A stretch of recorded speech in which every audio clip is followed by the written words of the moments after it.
नमस्कार। मैं हाजी Arafat Sheikh, Bharatiya Janata party का एक पदाधिकारी। मैं महाराष्ट्र के मुख्यमंत्री जी एकनाथ शिंदे जी, महाराष्ट्र के उप मुख्यमंत्री हमारे नेता देवेंद्र फडणवीस जी से एक बात कहने के लिए मुखातिब हूं। मैं देवेंद्र जी आपसे पूछना चाहता हूं कि जिस तरीके से नीतीश राणे कुछ महीनों से मुस्लिम समाज के बारे में, मुस्लिम अल्पसंख्याकों के बारे में, अब तो हमारे पैगंबर के बारे में जिस तरीके से बातें करना शुरू की है। कुछ दिनों पहले उन्होंने कहा नगर में कि मस्जिदों में घुस घुस के मारेंगे। अभी हम मस्जिदों में जब जाते हैं तो लोग हमारी तरफ देखते हैं कि हाजी अराफात शेख आ रहा है, भारतीय जनता पार्टी का एक पदाधिकारी आ रहा है, इसके पीछे नीतीश राणे तो नहीं आ रहा है। हमारे पास जवाब नहीं है। मैं समझ नहीं सकता हूं ये कौन सा हिंदुत्व बताने की कोशिश कर रहे हैं, ये कौन सा हिंदुत्व समझाने की कोशिश कर रहे हैं। मैं भी मेरी जिंदगी हिंदुओं के साथ में रही। मेरा जीवन 25 साल, मेरे कई हजारों दोस्त हिंदुत्व है, कई हजारों दोस्त मेरे हिंदू है। मैं उनके दिवाली में जाता हूं, वो मेरे वहां रमजान में आते। मैं उनका सत्यनारायण की पूजा में जाता हूं, वो मेरे वहां बकरीद में आते हैं। कभी हमने देखा नहीं, कभी ऐसा महसूस नहीं हुआ कि वो हिंदू है और मैं मुसलमान हूं। और ये कहते हैं कि मस्जिद में घुस के मारेंगे। ये कहां का इंसाफ है, ये कहां की बात है, ये कौन सा हिंदुत्व है। मुझे लगता है कि नीतीश राणे को हिंदुत्व समझाना पड़ेगा, हिंदुत्व बताना पड़ेगा। इसको श्री राम का हिंदुत्व समझाना पड़ेगा, बाबा साहब अंबेडकर का हिंदुत्व समझाना पड़ेगा, माननीय बाला साहब ठाकरे का हिंदुत्व समझाना पड़ेगा। ये कौन से हिंदुत्व की बातें कर रहे हैं। मस्जिद में घुसेंगे और मारेंगे। आइए, कौन से वक्त में आएंगे। मैं कुरला में रहता हूं, फजर की नमाज में आएंगे, जोहर की नमाज में आएंगे, असर की नमाज में आएंगे, ईशा की नमाज में आएंगे, मगरिब की नमाज में कब आएंगे। आइए, हम आपका फूलों से स्वागत करेंगे। आइए, हम आपको बताएंगे मुसलमान क्या होता है, मुसलमानों की तरबियत क्या होती है। कभी कोई मुसलमान मौलाना ने श्री राम के बारे में नहीं कहा कि राम जी की उम्र क्या थी और सीता जी की उम्र क्या थी, कब उनकी शादी हुई थी। ऐसा कभी किसी मुसलमान मौलाना ने नहीं कहा, क्योंकि हमारे धर्म ने कभी नहीं सिखाया किसी के भगवान का अपमान करो, किसी धर्म का अपमान करो। ये कौन सा हिंदुत्व की बातें कर रहे, किस तरीके की बातें कर रहे।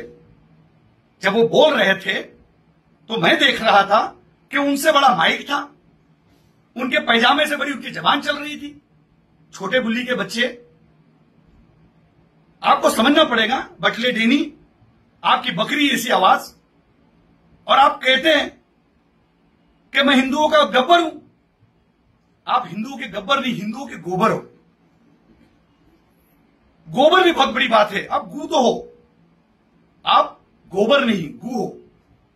जिस तरीके की भाषा आप कर रहे हो, अगर गोबर भी बने होते तो अच्छा लगता कि कहीं तो कहीं आंगन में लिपने के काम में आते, लेकिन आप गू हो।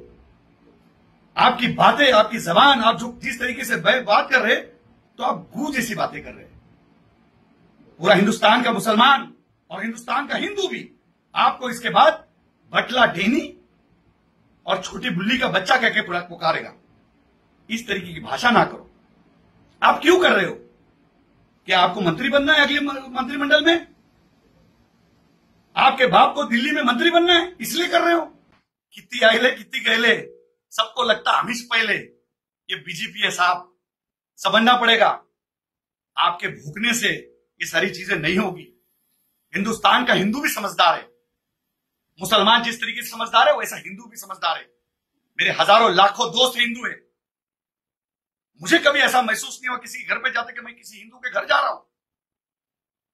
मैं कभी गणपति में गया तो मुझे कभी ऐसा महसूस नहीं हो कि मैं मुसलमान हूं, इनके वहां गणपति में क्यों जा रहा हूं। क्योंकि हमारे धर्म में सिखाया गया है कि तुम दूसरों के धर्मों की इज्जत करो। यही हमारा पहला सबक है, तुम दूसरों के खुदाओं की इज्जत करो। यही हमारा मजहब सिखाता है। और तुम कहते हैं कि मस्जिद में घुस के मारेंगे।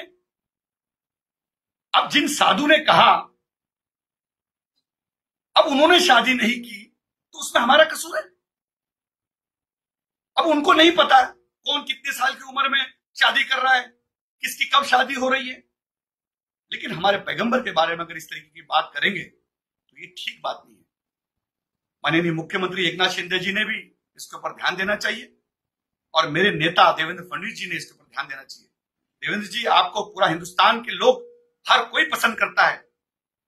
आप महाराष्ट्र की शान हो, हमारा आदर हो, रिस्पेक्ट हो, आपको लोग चाहते।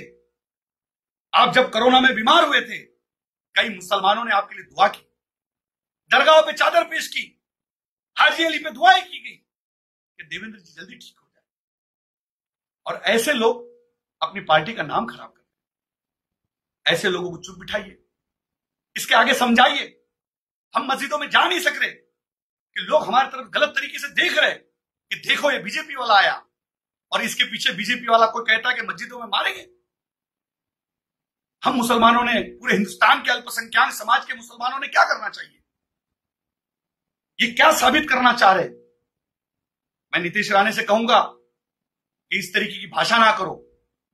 ऐसा ना हो कि और भी लोग इस तरीके की भाषा करना शुरू करें। आप जितने हैं उतने रहो। आप जब बात करते हो तो ऐसा लगता है कोई तीसरी चौथी का बच्चा बात कर रहा है। माइक से तो छोटे दिखते हो आप, आपसे बड़ा तो माइक दिखता है। इसलिए मैं कहता हूं आप छोटी बुल्ली के बच्चे हो और ज्यादा ना बोले, अच्छी बात नहीं है। ये मैं जितनी सारी बातें रखा हूं एक मुंबई के एक तहजीब वाले अंदाज में रखा हूं। मैं जिस तरीके से हूं, जिस तरीके से मेरी भूमिका है, जिस तरीके से मेरे आंदोलन है, जिस तरीके से मेरा पॉलिटिकल करियर है, अगर मैं उस भाषा में आ गया तो आप कभी भी कोई स्टेज पे बोल नहीं पाओगे। मैं 30 लाख खटिक समाज का अध्यक्ष हूं, ऑल इंडिया सूफी बोर्ड का अध्यक्ष हूं, हजारों पीर मेरे साथ में, लाखों मुसलमानों की दुआ है। अगर इस तरीके की भाषा करते रहेंगे तो बहुत सारी बातें हमको भी करना पड़ेगी। आपकी शुरुआत कहां से हुई, आपके पिताजी की शुरुआत कहां से हुई, ये सब बोलने मत लगाओ। इसीलिए मैं कहता हूं कि इसके बाद बस, अब इसके बाद नहीं बोलना।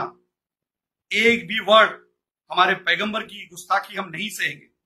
मैं इस पार्टी में रह के काम कर रहा हूं, हजारों लोगों को जोड़ रहा हूं, हजारों लोग मेरे साथ मुसलमान जुड़े हुए, और उनका जवाब मेरे पास अगर इस तरीके का होगा तो ये बात ठीक नहीं होगी। इसके बाद पैगंबर की शान में जरा भी गुस्ताखी नहीं चलेगी। ये मैं आपको सामने से बताने आया हूं। आप कहते हैं मैं गब्बर हूं, गब्बर हूं। आप गब्बर नहीं, गोबर हो, और गोबर ने गोबर जैसा रहना चाहिए। आप गू तो हो, पर गाय का गू बन जाओ भाई। कुत्ते का गू क्यों बन रहे हो और बदबू फैला रहे हो? ये सब ना करो। मैं एक पार्टी का एक पदाधिकारी नाते आपको समझाने की कोशिश कर रहा हूं। ऐसा ना हो कि और जबान निकले और कोई बातें तहजीब के बाहर चले जाए। इसलिए मैं आपको कह रहा हूं कि इसके बाद बस हो गया। आपने हमारे कौम के खिलाफ बहुत दिनों से बहुत सारी बातें की, हम नहीं चुप रहे, पर पैगंबर की गुस्ताखी हम नहीं सहेंगे। मैं माननीय मुख्यमंत्री जी से कहूंगा, माननीय देवेंद्र जी से कहूंगा, और मुंबई के अध्यक्ष मेरे दोस्त आशीष शेलार जी से कहूंगा कि आप इसे समझाइए, लगाम लगाइए। नहीं तो बहुत सारी चीजें लगाम लगाने हमें भी आती है। इतनी बात आपके सामने रखूंगा, बाकी की बात ब्रेक के बाद। जय हिंद, जय महाराष्ट्र, खुदा।